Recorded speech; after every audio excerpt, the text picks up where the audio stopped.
Hello and welcome to this video. In this video I'm going to share you how you can move independent pages under the database.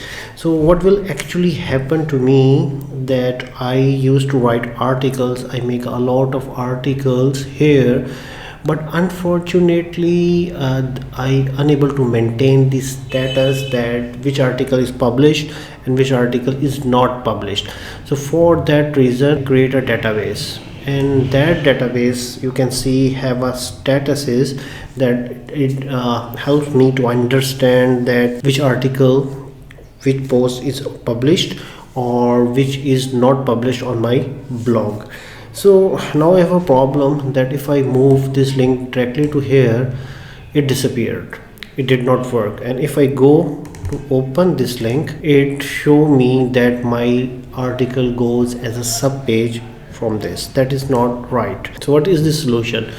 So solution is I have to open that form from this menu and then go down, and this is my main database, this area. So I am going back, and now what article I want to make a child or make a put inside the main database, drag it into a table.